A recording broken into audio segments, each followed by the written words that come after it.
Hey everyone, I just built the Rivendell Lego set. It's amazing and is completely packed with cool building techniques.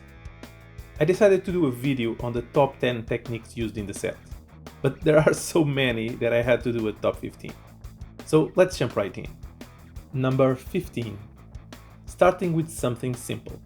This 1x2 half round plate with only one jumper stud, which LEGO launched last year, is super useful. That stud allows for extra detail and decoration, like this one used in the tower. Number 14.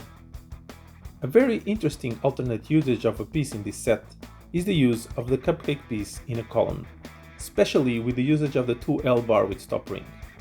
The bar connects to the candle piece. Because the cupcake piece is hollow, the stop ring goes into its bottom and it adjusts perfectly. The stud in the top of the cupcake piece allows other pieces to fit on top and continue the column. Number 13. Another great piece usage is to place a 1x4 by 2/3 round slope in an angled wall built with hinge bricks. It serves two purposes. One is to hide the ugly gap of the hinge brick. The second is to limit the closing of the hinge angle. Great idea. Number 12. There are a lot of medieval style table designs, but this one takes it up one notch. The use of the tap pieces for the legs as the beams align perfectly look like the boards sustaining the old wooden tables. Number 11. I especially like this one. We are using a candlestick piece to build a candlestick, but not in the way one would expect. We have a round plate with hole on the bottom, but then we cover two of the candlestick arms with small claws. I had never seen them in pearl gold before. Then we cover the middle candlestick arm with a bar, and then a cone in the bottom, which is the base. It means we need to turn the build upside down. To put 3 candles in the candlestick, we use 2 bar holders with clip stuck in the bottom of the original candlestick arms. Now it's ready to add the candles, bar 2L with stop ring pieces, and the flames. Here it is, a magnificent candlestick with an unconventional use of a candlestick piece. Number 10. I've built more than my share of bookcases in the Flourish and Blots building in my modular diagonally. Those were built vertically, and only the books used SNOT. In this case, we are building the whole bookcase using SNOT. It allows for extra decoration and looks great. Number 9. Talking about SNOT, the Rivendell set is loaded with SNOT builds. I decided to highlight the SNOT techniques used to build the round stairs. A base with studs and curved tiles provide the setting where the stairs will stand. We build the first stairs in the regular SNOT form. We use bricks with studs on the side and pile them. Notice how the curved tiles on the edge ensure we have a proper first step to the stairs. Then we build smaller and smaller steps until building the full staircase. In this other case, because we already have some depth, a different method is used. Instead of using the bricks with studs on the side, we can use bar handles. Then attach them to plates with clips on top that we placed before. Learning how to use SNOT techniques will open a whole world of new possibilities for your LEGO MOCs. Number 8. We can use this technique to make a Gothic Arch with LEGO pieces. The piece that allows it is the dinosaur tail neck middle section with pin, because of its format. On one side it has a bar-sized hole. We are using round tiles with bar to attach them at a 90 degrees angle. On the other, it has a Technic pin. It extends the circular shape of the arch by using Technic pieces. One of them is a pin connector with an axle that we use to attach the arch to the wall behind it. Notice the use of the quarter round tiles in the column behind to accommodate for the stud in the top piece. Number 7. Another arch, this time a simple round one. We have the two lateral columns with two studs of depth in a jumper position to the wall, which has only one stud of depth.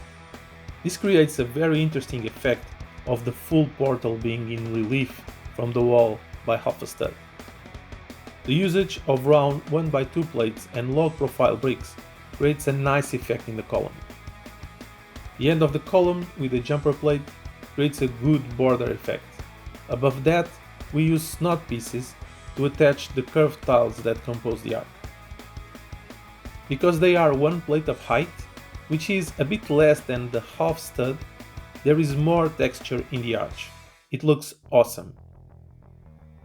Number 6. We use a similar technique to the previous arch columns on the lateral walls of this niche for a statue, but using regular bricks instead of profile bricks. It uses very interesting parts like the 1x2 arch jumper and the panels. But what really makes the difference in this build is the usage of the vehicle mudguard with round arch. It finishes the niche in a very elegant way, and it looks good with laterals more open or less. But the best is to add the statue and adjust it to look perfect. Number 5. Sometimes we want the wall to have different colors on each side. To avoid occupying two full studs with a wall, often using panels is the solution. But that also comes with the cost of barren walls. This technique allows you to use panels and add a bit of decoration. We use this panel with a window, used usually in castles and other medieval style builds. By having a SNOT piece or any other type of connection aligned with the window, we can add decoration to the wall. In this case, we have a brick with a stud on the side that we use to put a lantern, adding a lot of ambience. Number 4.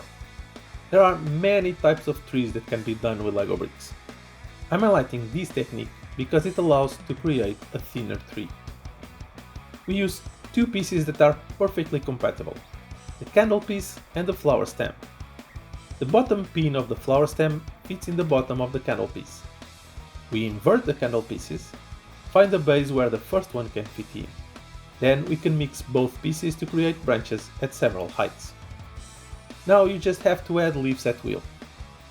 Take into attention that you need round plates with flower edges to attach stud leaves to the flower stems. Number 3. Following with another tree-related technique. When building large trees with big roots that come out from the trunk, it's very hard to make a round root coming out of a mostly straight trunk. This technique is beautiful and achieves that, and that's why it's on my top 3. We build a 2x2 root using an elbow, round bricks and plates, and a round brick with dome top. After we place these, then we can use a 1x4 arch on top. It fits perfectly and looks amazing. Number 2. This is not exactly a building technique, but I had never seen it and it is so obvious that I had to highlight it. Water is transparent, foam is not, but I never saw mixing transparent blue pieces with white pieces before. They look so much more realistic together than the alternatives. Building this fast river with small waterfalls was very satisfying. The white round slopes look amazing near the rocks or in the bottom of the waterfalls. Number 1. My top building technique used in the Rivendell Lego set is about the usage of a small piece. I have been disregarding it, but it is in fact very useful. Shame on me. This bar 1L with 1x1 round plate is used in two incredible ways on this set. First, in the middle of the SNOT platforms at a bound, to add a bar in the middle of the smooth surface where plants like the new ferns can be attached. This is a much more sturdy way to attach the plants than simply having a SNOT piece and attaching them to a single stud. Second, to connect the column to a nearby wall by adding a SNOT piece to the wall and this piece to the column. It's very discreet, but creates a great support to the column. Tell me in the comments which one was your favorite and which ones will be great for your MOCs. Now go build something cool, and I see you soon.